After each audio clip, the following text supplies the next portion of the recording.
읽게 될 에스겔 본문은 15장, 16장 두 장이 되겠습니다. 많은 선지자들이 구약에 등장하지만 유독 에스겔은 여러 상징적인 행위와 비유를 많이 사용하는 선지자 중에 한 사람입니다. 그렇게 하는 이유는 듣는 이들의 기억을 돕는 것이고 자각을 일으키기 위한 것이죠. 아무래도 평소대로 말하는 것보단 평소와 다른 행동으로 또 말로, 비유로 말하는 것은 듣는 이들에게 더 각인의 효과가 있을 겁니다. 특별히 오늘 우리가 읽은 15장에도 16장에도 그런 비유가 나오는데 읽진 않았지만 15장에 보면 그 짧은 내용 안에 포도나무의 가지에 예루살렘이 빗대어지고 있는 걸 보게 됩니다. 그런데 15장 보시게 되면 우리 3절만 보겠습니다. 3절입니다.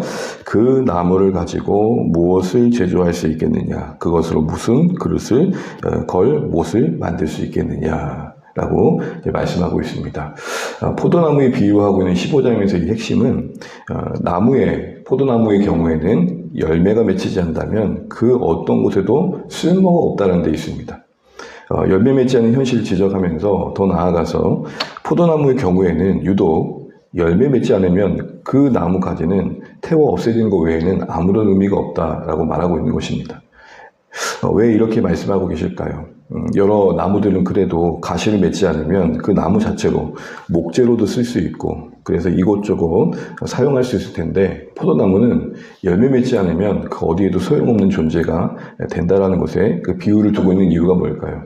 한마디로 말한다면 이스라엘은 하나님이 정하신 목적 그 밖에서는 그 어떤 존재 이유도 찾을 수 없다. 여기에 초점이 있는 겁니다.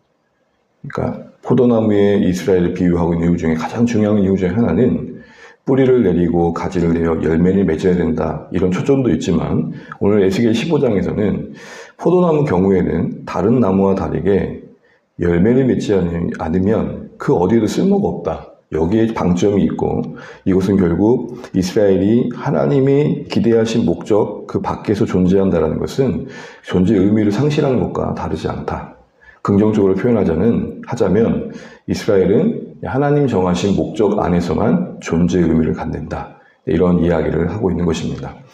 그런 쓸모없는 포도나무에 빗대어지고 있는 이들의 현실은 16장에도 다른 이하로 이해되는데 16장에 가장 많이 나오는 단어는 뭐냐면 음행, 행음입니다. 음행, 행음. 이런 표현으로 이스라엘의 지금 예루살렘이 비유되고 있는 이유가 뭘까요? 여기서 행음이라는 것은 남녀가 그 순전한 관계를 상실했을 때죠. 서로가 다른 사람들을 구할 때의 것입니다. 서로에게서 만족하지 않고 감사하지 않고 다른 대상을 통해 그 만족을 추구하는 모든 행동들이겠죠. 특별히 하나님께서 그들의 근원이 되시고 목적이 되시고 이유가 됨에도 불구하고 다른 것들에 온갖 마음을 주고 있는 이스라엘의 행태를 지금 행음에 빗대고 있는 것입니다. 거의 매달마다 이 행음이 반복된 만큼 이스라엘 곳곳에 행음이 가득했는데 어쩌다가 이렇게 되었는가라는 원인을 오늘 보게 되면 두 가지가 강조되는 것을 보게 됩니다. 먼저 20절을 보겠습니다. 20절 함께 읽겠습니다. 16장 20절입니다. 16장 20절 또 내가 나를 위하여 낳은 네 자녀를 그들에게 데리고 가서 드려 제물로 삼아 불사느니라 네가 네 음행을 작은 일로 여겨서 여기서 보시는 후반절 20절을 보게 되면 음행에 대해서 곧 하나님 아닌 다른 것을 섬기고 추구하고 특별히 이제 우상을 쫓는 이 모든 행태들을 작은 일로 여겼다는 겁니다. 이거 무슨 말일까요? 음행을 행하면 행할수록 그것이 무거운 짐이 되고 이러면 안 되는데 라는 어떤 뭔가 예민하게 반응하고 다음엔 이러면 안 되겠지라는 어떤 거룩의 의지를 지켜가야 되는데 오히려 음행을 행하면 행할수록 그게 더 작은 일로 여겨졌다는 거예요. 이걸 다른 말로 말하면 무감각해졌다는 거죠. 늘 그렇습니다. 우리의 신앙이 익숙해져 가면서 편안해지는 것도 있지만 그 익숙함의 해악은 뭐냐면 무감각해진다는 겁니다. 예배가 익숙해지고 신앙생활이 익숙해지면서 다 좋아지는데 그만큼 하나님의 현존, 하나님의 거룩하심, 어제 우리가 예배 중에도 표현했던 것처럼 황홀감, 경이로움, 정말 그 크신 하나님의 그 존재로 대할 때 우리에게 와닿을 수 있는 그 어떤 영적인 어떤 감각들이 상실되고 나면 하나님은 종이 쪼가리에 그려진 호랑이도 못한 존재가 되는 것이죠. 이런 표현은 좀 죄송하지만 때로는 심심풀이 땅콩마도 못한 대상으로 전락할 때가 있더라는 것입니다. 제가 오늘 이제 차를 가지고 나오는데 진입을 하는 가운데 큰 대형 트럭이 옆을 지나가는 거예요. 뭐 하지도 않았어요. 도로 한쪽을 꽉 채운 그 차가 지나가는 것만으로도 움찔하더라고요. 존재가 그 자체로 크다 보니까 그 옆에 있는 그 작은 차들은 위협을 느낄 수밖에 없는 거죠. 하나의 예지만 하나님은 그런 분으로서 우리에게 위협을 주는 분은 아니시지만 하나님의 존재의 크기를 생각할 때 하나님 앞에서 우리가 어떤 느낌을 가져야 되는지는 누구나도 다시 한번 당연하게 생각하는 바가 있을 겁니다. 그럼에도 불구하고 하나님 아닌 다른 곳에 온갖 곳에 마음을 주고 있는 이 음행의 근원에는 뭐가 있느냐? 그 심각성에 대해 둔감해질 때입니다. 다시 한번 우리 아침 이 시간에 우리는 혹시 이쯤이야 하는 생각에 빠져 있지 않는지. 처음부터 그러겠습니까? 처음부터 자녀들을 바치는 그 음행까지도 행하겠습니까? 어떻게 자녀들을 죽여 불태우는 것까지도 별거 아닌 것까지 얘기가 됐을까요? 조금씩 내어주다 보면 이제는 그 감각마저도 상실해서 뭐가 문제인지도 모르는 자리에 서게 되는 겁니다. 그래서 작은 죄는 없는 겁니다. 작은 죄는 없습니다. 하나님 앞에서 작은 죄는 없습니다. 우리 스스로가 이 정도는 괜찮겠지라는 생각에 걸려 넘어지다 보면 영적 마비와 무감각에 빠지기 시작한다는 것을 알아야 되겠습니다. 하나님 내 마음을 민감하게 해주십시오. 진리 앞에서 날마다 나 자신을 깊이 돌아보는 돌이킴이 있게 해두십시오. 뼈 아프지만 듣고 그게 나인 줄 알고 은혜를 구하는 자리를 늘 있게 해주십시오. 이렇게 기도해야 될 것입니다. 마지막 한 가지로 이들이 행운 가운데 빠진 또 하나의 이유는 22절입니다. 우리 22절에 그 말씀 읽고 마치겠습니다. 내가 어렸을 때에 벌거벗은 몸이었으며 피투성이가 되어서 발짓하던 것을 기억하지 아니하고 네가 모든 가증한 일과 음란을 행하였느니라. 16절 읽어보시면 참 인상 깊은 게 예루살렘이 버려진 여아에 비유됩니다.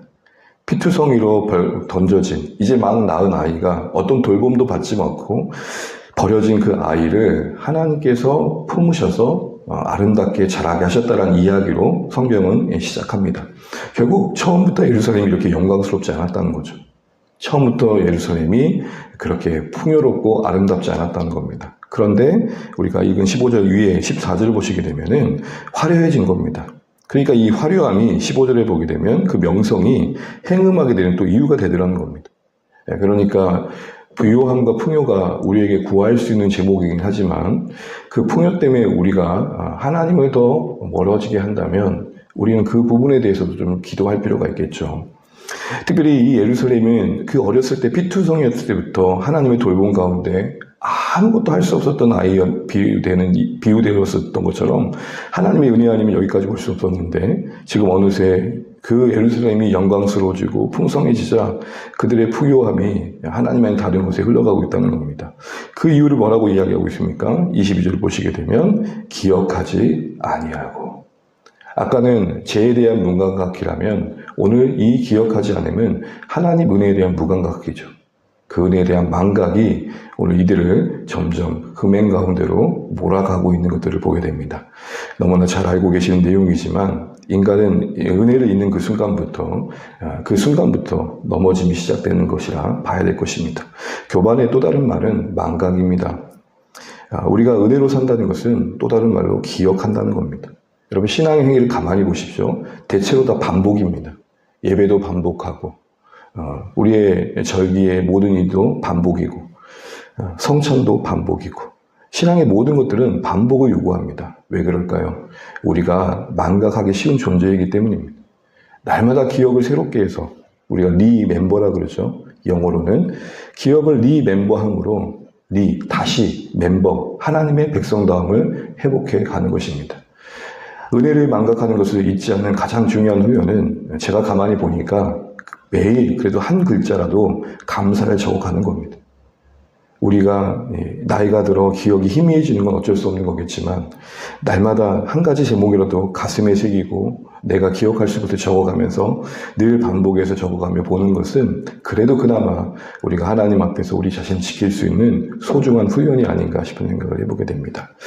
오늘 아침 15장 16절의 예화를 보면서 다시 한번 기억하시면 좋겠습니다. 포도나무에 열매가 없을 때 포도나무는 다른 목적으로도 쓸 수 없었다는 것, 다른 용도로도 쓸 수 없었다는 것. 뭘 말하는 겁니까? 이스라엘 백성은 하나님이 목적하신 것 외에 다른 데서 그 존재의 의미를 찾을 수 없다는 겁니다. 이걸 빨리 깨닫는 게 철드는 겁니다. 이걸 깊이 깨닫는 게 성숙해 가는 겁니다. 이 땅에서 우리에게 매력적인 게 참 많죠. 우리의 시선을 빼앗는 것도 참 많고요. 아, 저렇게 살고 싶다라고 우리 마음을 이렇게 찾아오는 것들이 참 많습니다. 그런데 이거 하나는 분명히 하셔야 됩니다. 내 존재가 하나님의 목적에 있다에 있지 않으면 그 어떤 것도 쓸모없습니다. 마지막으로 우리가 무감각한 가운데 또 은혜에 망각하는 가운데 있을 때 우리가 하나님의 앞에서 나도 모르게 다른 것에 마음을 두는 음행의 자리에 있을 수 있다는 거 잊지 마시고 오늘 이 아침에 하나님 내 마음을 하나님 앞에 더 민감하게 하시고 또 무엇보다도 잊지 않게 해주십시오. 앞서 22절 봤던 것처럼 발짓했던 것도 기억하지 못한다 그럽니다. 우리 아이들은 처음부터 자기들이 태어날 때부터 걸은 줄 알죠. 지들이 태어날 때부터 밥을 챙겨 먹은 줄 알죠. 우리가 그런 것 같습니다. 그런 하나님 앞에 우리의 모습을 다시 한번 돌아보면서 기억하는 은혜 주십시오. 감사로 날마다 나를 새롭게 하게 해주십시오. 이렇게 기도하면서 오늘도 시작하시는 복된 하루의 날 되시길 바랍니다. 기도하겠습니다.